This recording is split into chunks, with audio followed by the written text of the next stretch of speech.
Would you look at the time? It's time for another video. Good day to you, fellow adventurers throughout time and space. It is I, the Cowardly Time Lord, going back to Let's Read My Stories Part 8. This is the origin chapter 4, finally some fighting. Well, if it isn't the cat guy himself, what did Electronic do to get you to fall? Did he give you a piece of fish? Asked Time Bomb mockingly. No, he did not. In fact, I hate fish, and meat in general, for that matter, said Yeti, truthfully. So you're a vegetarian? Asked Time Bomb while laughing. No. I just don't eat meat if I don't have to, said Yeti. Ha, laughed Time Bomb. Well, at least I would be able to ask your girl I love out instead of saying I like you over and over again, said Yeti mockingly. Oh, you should know that I get angry real easily, said Time Bomb. Is that why your name is Time Bomb? Asked Yeti mockingly. Is your name Yeti because your fur is white? Asked Time Bomb mockingly. Please, calm down. Don't get into a fight, said Glockenstick in a very annoyed voice while rubbing his eyebrows just like Electronic usually does. Stay out of this, yelled Yeti and Time Bomb. Actually, I was talking to myself, yelled Glockenstick in a rage. I don't do Glockenstick's voice yelling or in a rage, so why did I write that? His voice doesn't really have rage mode. It's just one mode fits all emotions. The boys are having a fight, and the others are trying to calm them down. Let's discuss our plans, said Flyer. Yes, now is a good time, said the Origin. I agree, said Spiderly. Oh, look, a shooting stunter. Make a wish, said Flyer. Oh, that's gotta hurt, even for him, said Spiderly.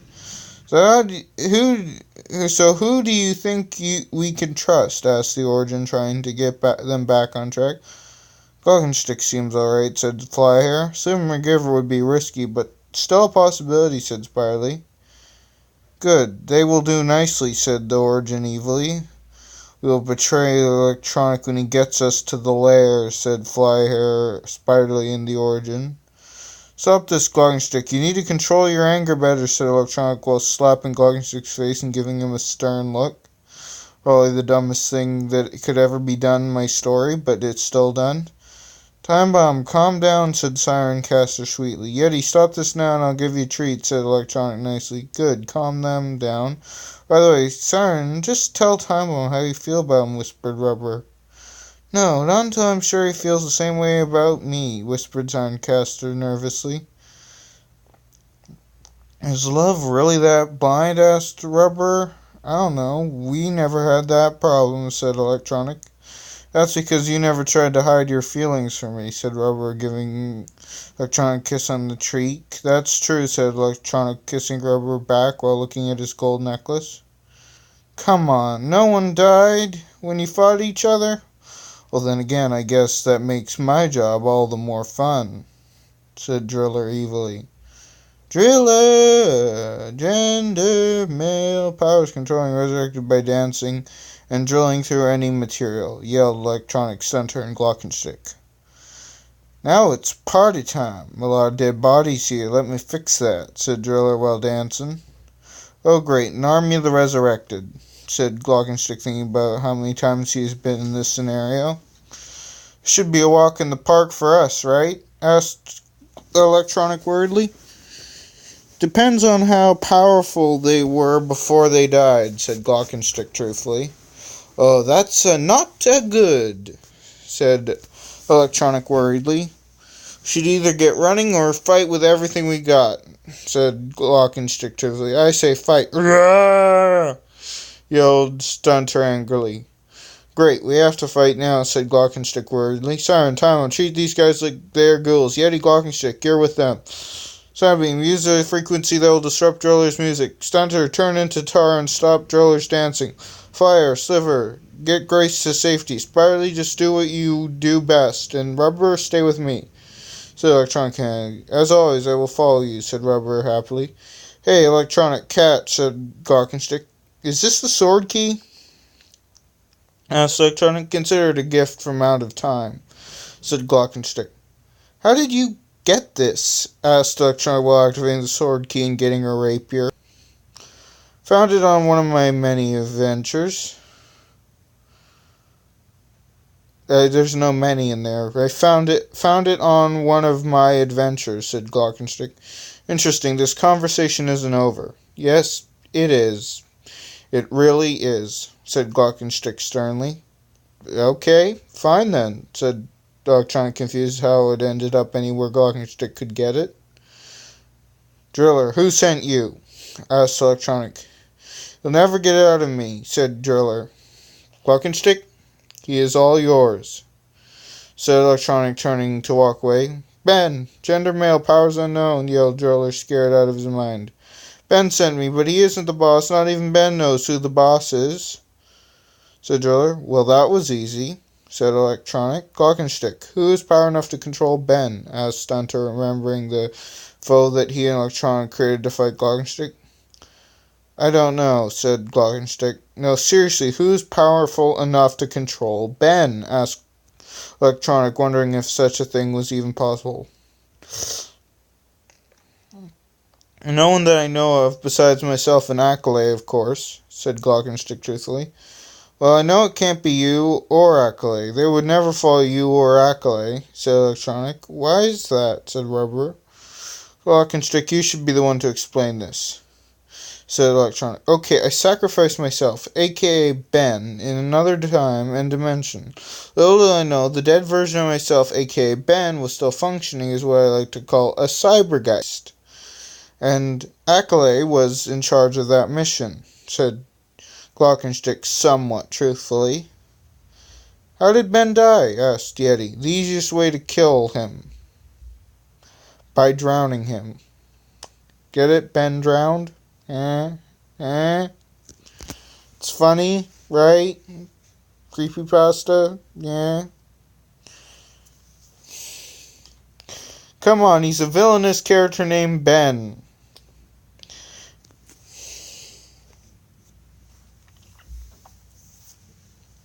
You can't expect me not to make that reference.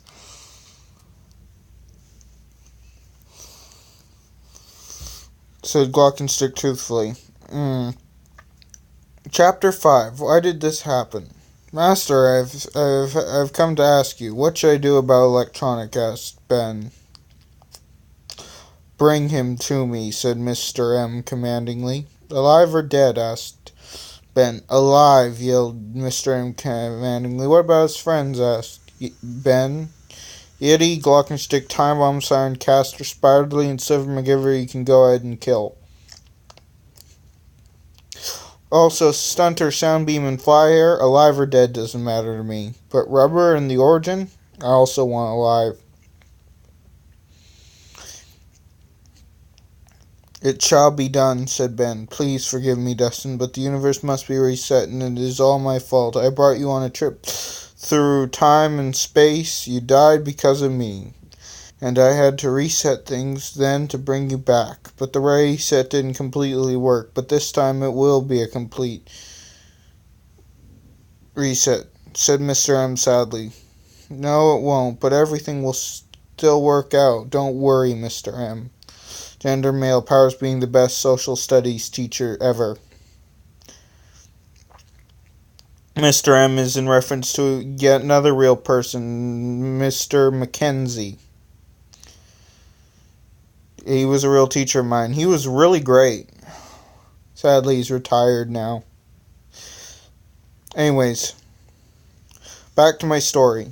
Don't worry, Mr. M, said Accolade kindly. Am I making the right decisions, Accolade asked Mr. M. Mostly, but it'll all work out in the end, said Accolade truthfully. If I'm resetting everything, doesn't that mean that you will no longer exist? Asked Mr. M. You think that I will no longer exist? The dream realm can't be destroyed. It may change, but not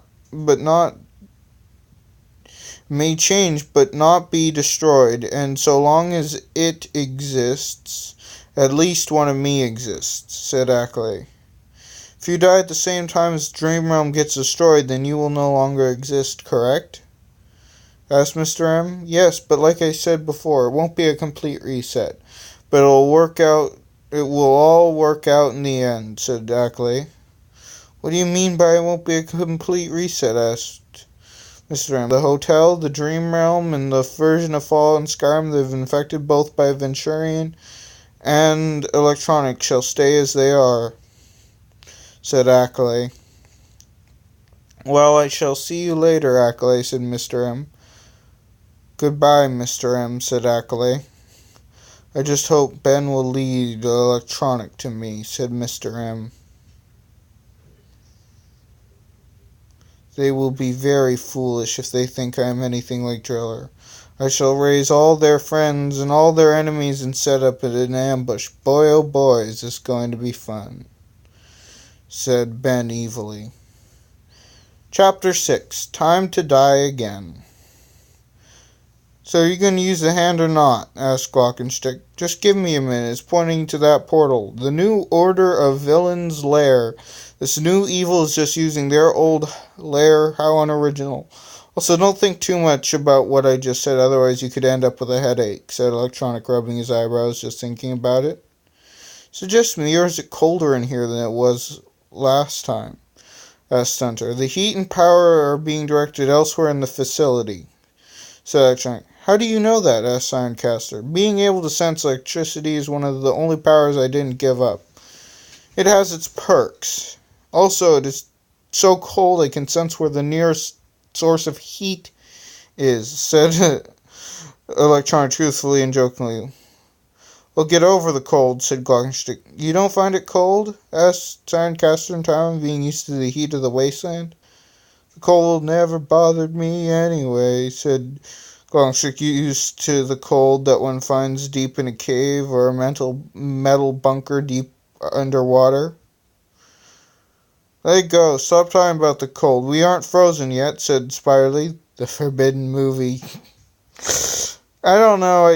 I made, Frozen. It's a joke. It's terrible. Don't bother with it. I don't know why I did this. Hissed Electronic, the Origin, Rubber, Stunter, Flyer, Soundbeam, and Seven McGiver. What? Asked Glockenstick, Yeti, Spirely, Soundcaster, and Time. Never mind. Let's just continue on, said Electronic.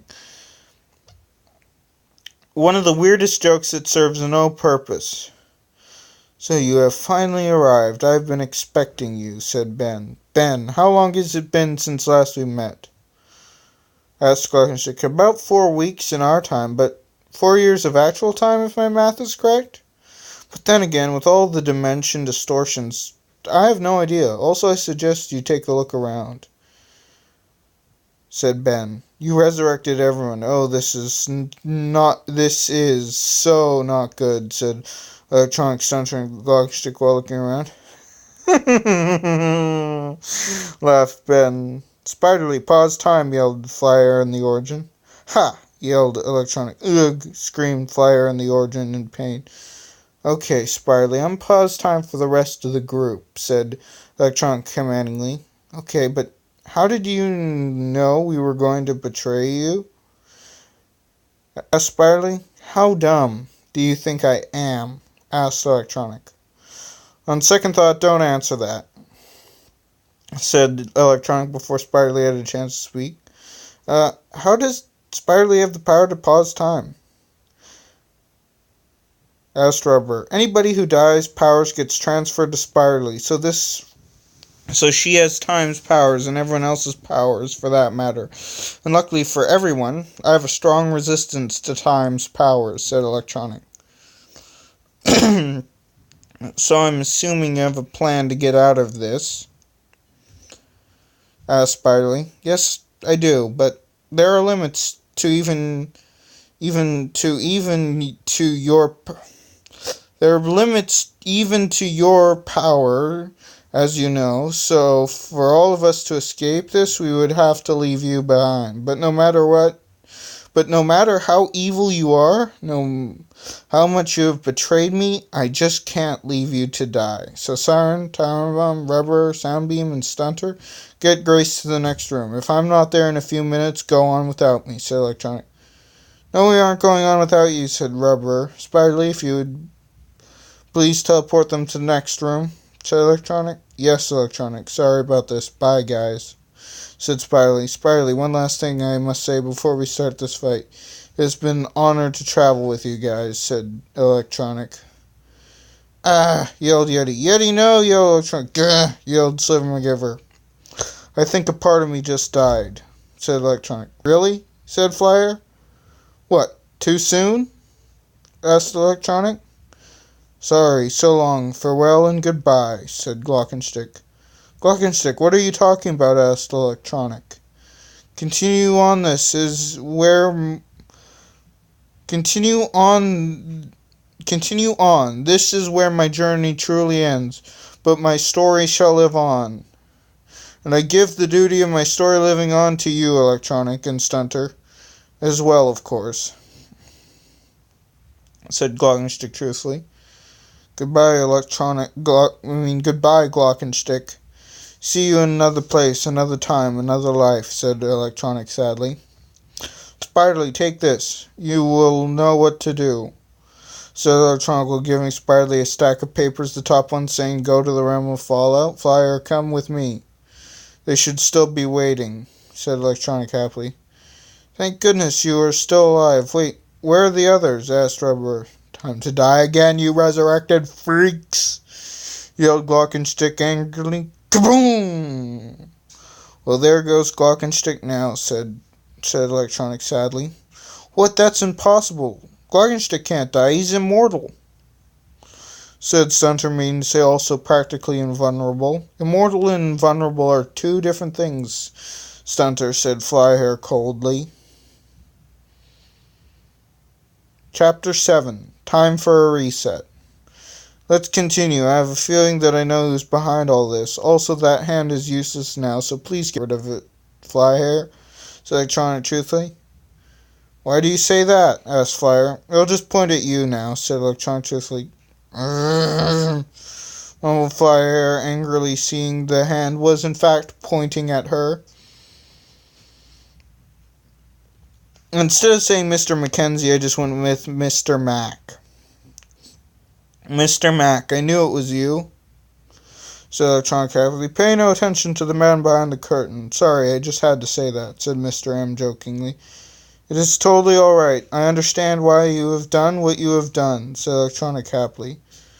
So you know what is going to happen next, right? Asked Mr. M sadly. Yep, I must send Siren and Time Bomb home, said Electronic sadly. Yes, you are correct, said Mr. M sadly. Can Rubber and I have a quick conversation with them before I have to send them back home? Asked Electronic. There's no reason not to, said Mr. M truthfully. Siren, just tell Time Bomb how you feel, said Rubber. Time Bomb, just tell Siren why you are afraid to tell her how you feel. Also, Siren, next time you see Poet, tell her you're welcome from Electronic, said Electronic. What? Asked Siren, thinking it would be impossible that she would see Poet again. Just tell her. It will be funny, said Electronic while wiping away a tear of joy. Okay then, goodbye, said Tarncaster and Time Bomb while blushing, knowing that as soon as they got back to their friends, an interesting conversation would break out. Goodbye, Siren and Time Bomb, said Electronic and Rubber. They are gone. Are you ready for the universe to be reset? Are you ready to finally not know what comes next? Asked Mr. M. Yes, it is time to forget, said Electronic. Well, you aren't going to forget. You will still remember bits and pieces, but it will just have never happened, said Mr. M. Yes, I know, that's what I meant. But let's just get this over with already. Goodbye, Grace. Goodbye, Flyhair. Goodbye, Center. Goodbye, Stonebeam. Goodbye, Rubber. And goodbye, me, said Electronic sadly while holding his gold necklace in one hand and holding onto Rubber's hand with the other.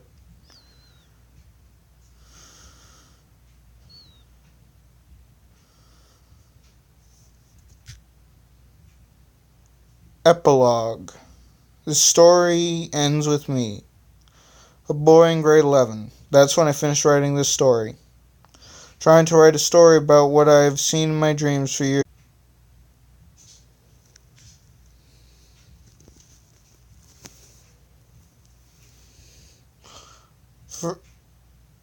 What about what I've seen in dreams for you now? I'm always hoping that happier days are right around the corner, even though I know that I must face reality at some point, because no matter how much I dream, it will never become true. But I have a promise to keep, even if it is from a dream. Glockenstick's story is not yet over, neither is Siren's. Notes: I don't own Siren Castle, Time-Bound Poet, or Angel. Poet and Siren's final story will be finished before Glockenstick. Special thanks to Richard Clardy, my stepbrother, McKenna Lakin, Lauren Lakin, and Cameron Lakin, my cousins, and to everyone else that inspired a character in my story. The end. Now, I'm sorry this video is gonna be really choppy, because right as I was about to finish recording, an error occurred and I lost the footage, and then I had to repair the footage. So the footage is going to be really choppy, and it's probably not going to make for a good episode, but I have to at least try this. Also, I'm pretty sure there's something wrong with my face cam now, because I look like a badly dubbed anime again. Help me, I've become badly dubbed anime. Anyways, this is the Cowardly Time Lord signing off and saying have a good day, or whatever time it is, wherever you are. In the next video, we shall start reading my next story, and also hopefully it won't be this bad and choppy.